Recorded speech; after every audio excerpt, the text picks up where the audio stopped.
Bonnie साक्षी अपने गरीब माता पिता उर्मिला और शेखर के साथ एक छोटे से घर में रहती है। साक्षी एक बॉनी थी। 25 साल की उम्र होने के बाद भी साक्षी की हाइट 10 साल के बच्चे इतनी छोटी थी। हाल ही में साक्षी ने अपने कॉलेज की पढ़ाई पूरी की थी। साक्षी को पढ़ने लिखने का बहुत शौक था और उसका बचपन से सपना था कि वो एक टीचर बनेगी। एक दिन सवेरे, माँ, पिताजी, मैं शहर में बीएड कॉलेज में एडमिशन करना चाहती हूँ, मेरा एडमिशन करवा दीजिए ना पिताजी शहर के कॉलेज में। बिटिया, तू तो अपनी परिस्थिति जानती है ना, हम कितने गरीब हैं। बड़ी मुश्किल से तो हमने तुझे यहाँ तक पढ़ाया है, अब हम आगे नहीं पढ़ा पाएंगे बिटिया तुझे।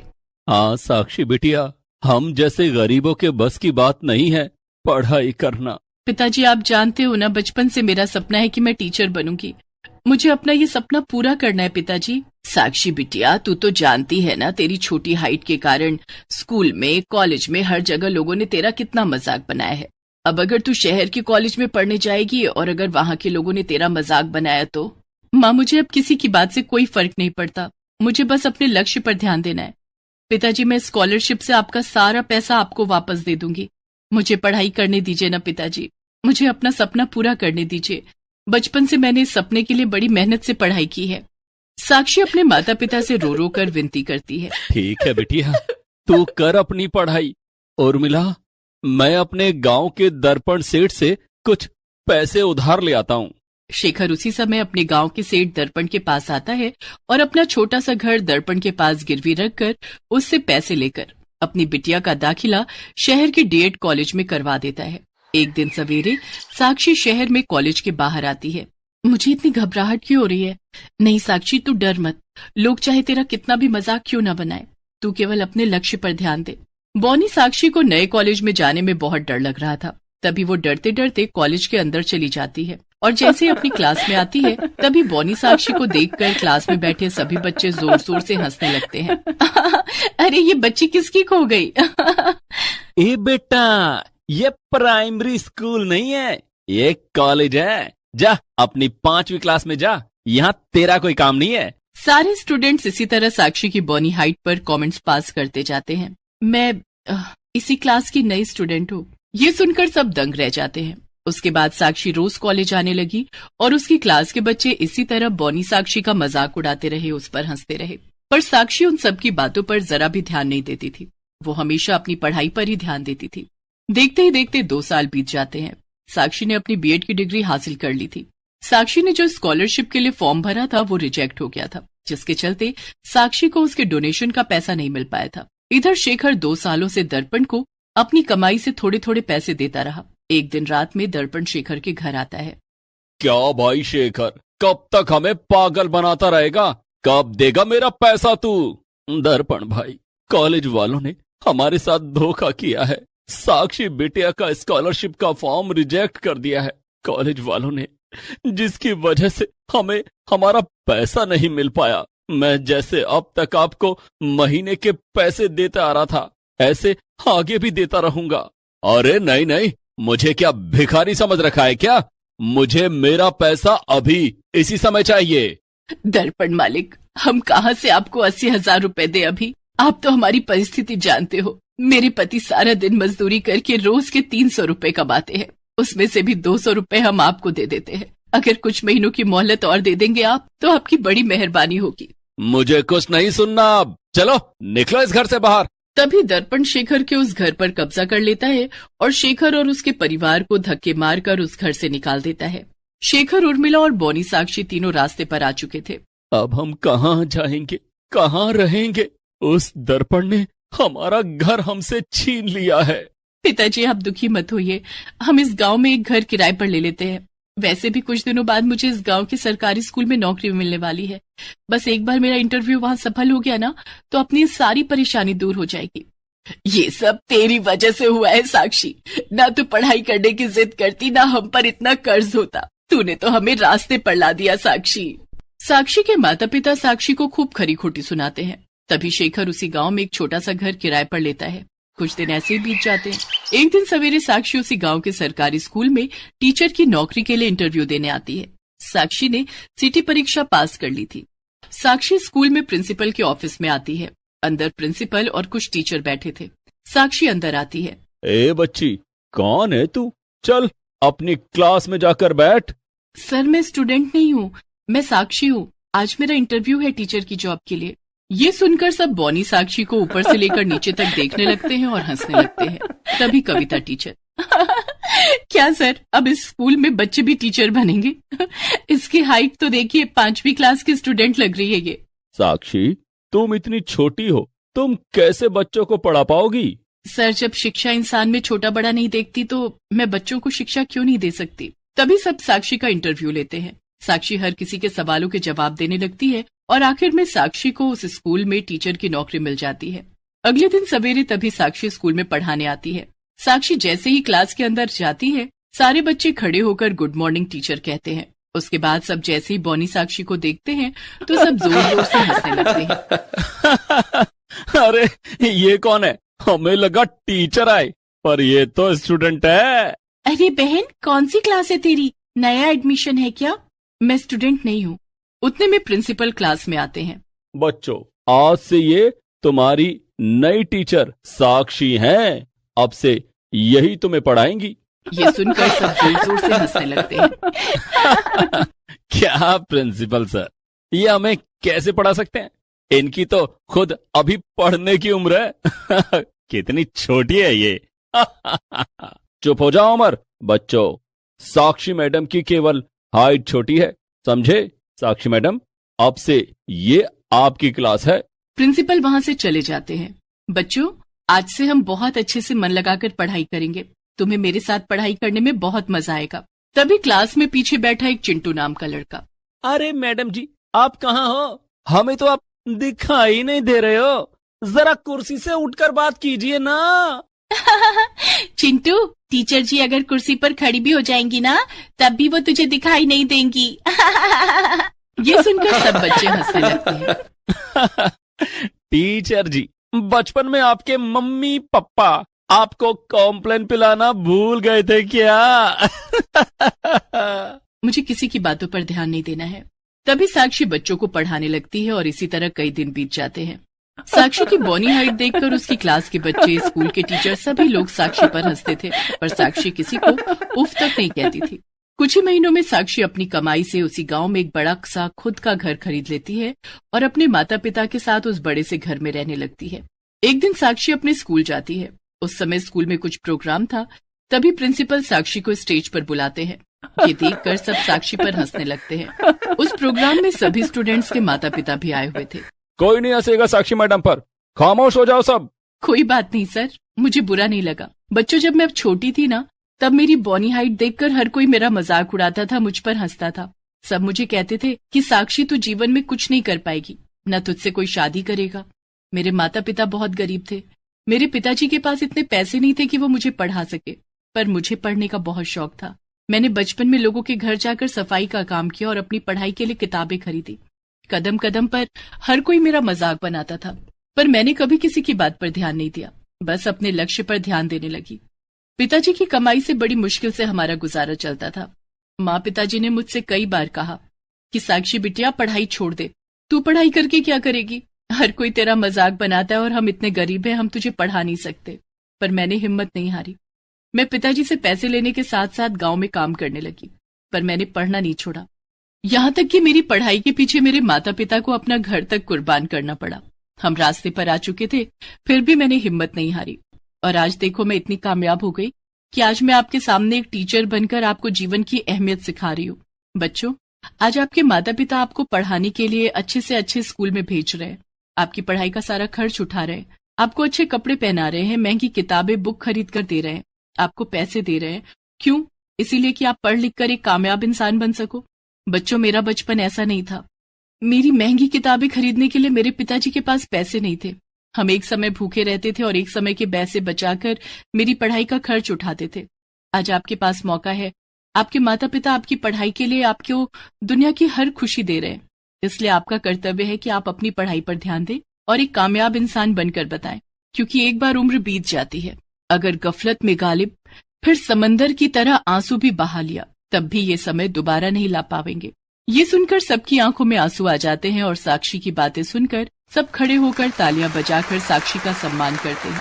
और उसके बाद साक्षी उस स्कूल में एक मिसाल बन गई। अब स्कूल के सारे बच्चे साक्षी की कहानी सुनकर उसी की तरह कामयाब बनने के लिए दिन रात मन लगाकर पढ़ाई करने लगे।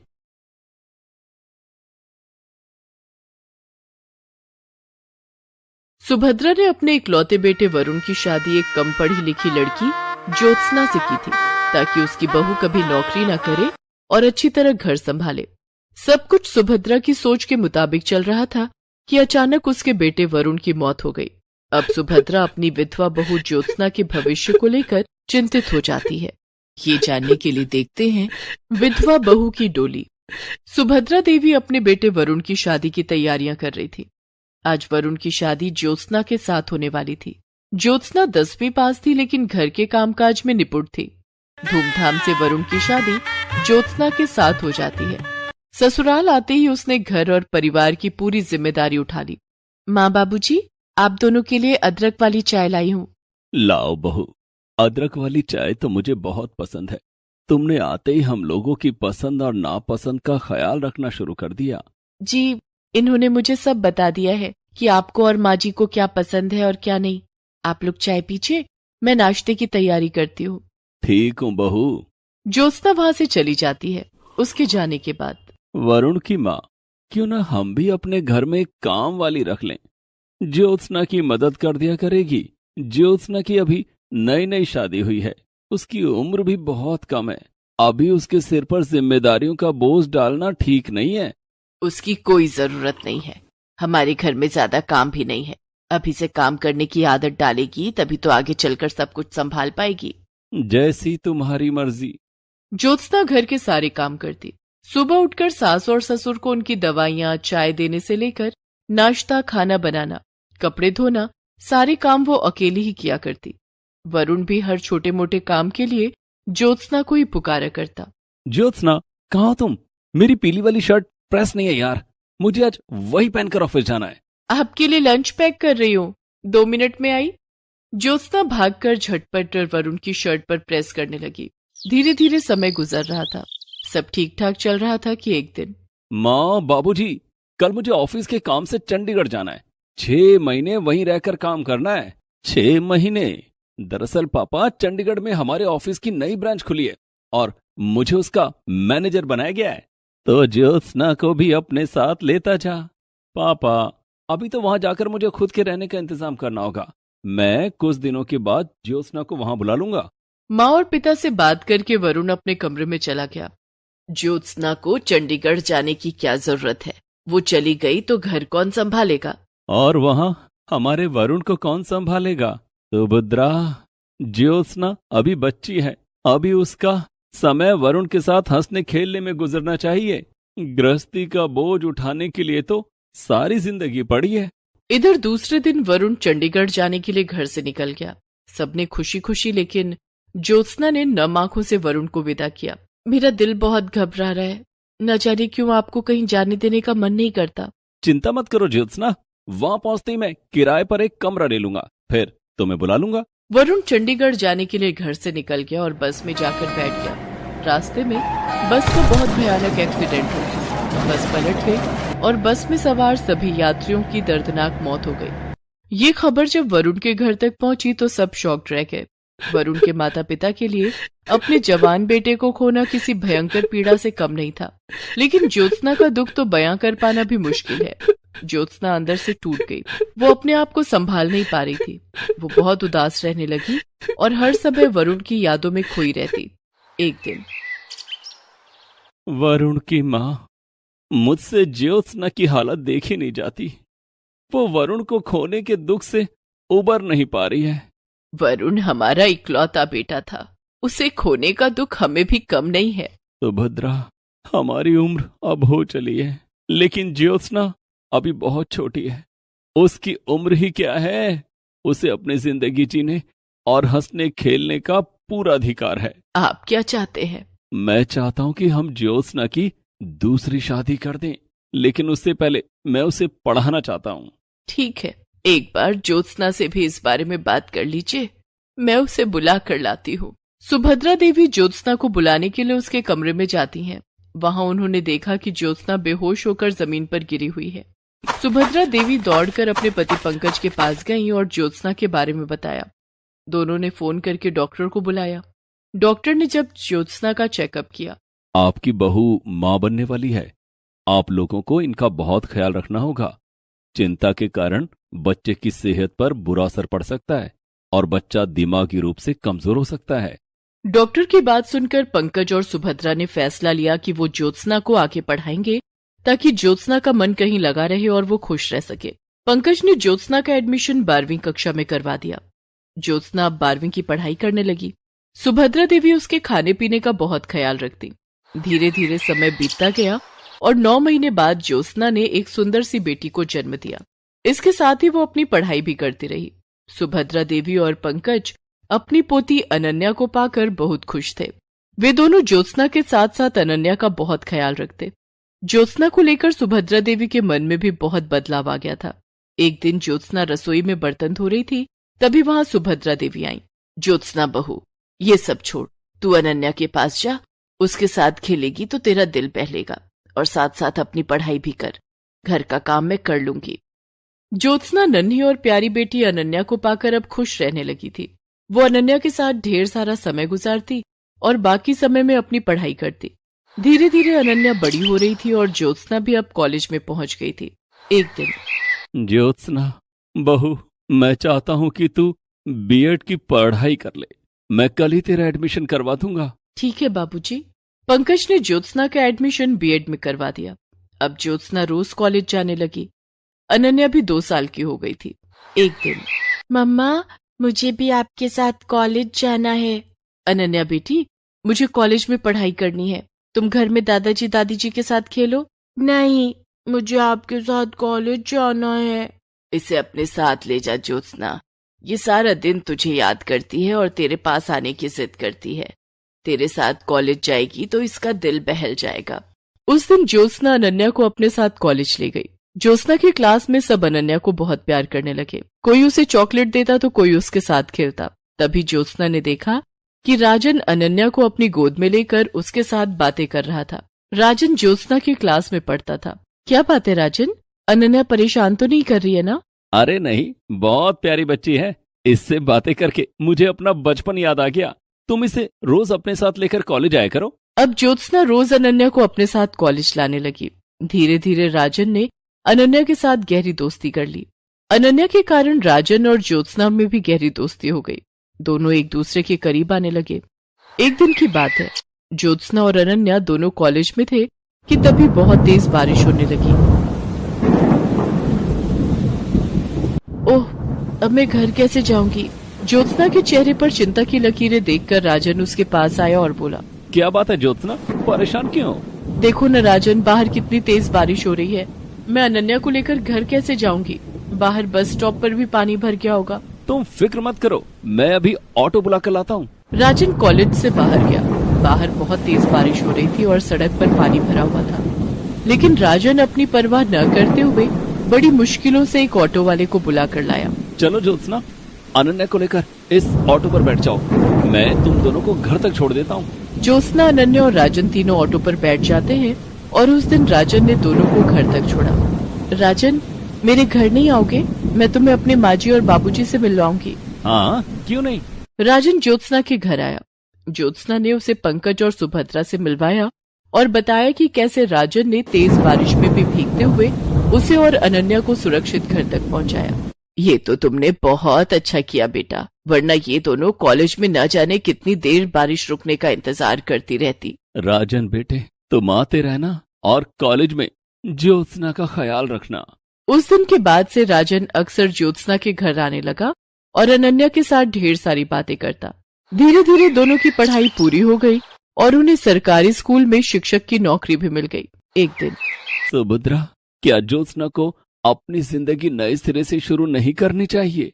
आप क्या कहना चाहते हैं? मैं चाहता हूँ कि ज्योत्सना की शादी हो जाए, वो अपना घर बसा ले। अनन्या को भी पिता का प्यार मिल जाएगा। लेकिन ज्योत्सना से शादी करेगा कौन? मेरी नजर में एक लड़का है। हाँ, कौन है वो? राजन।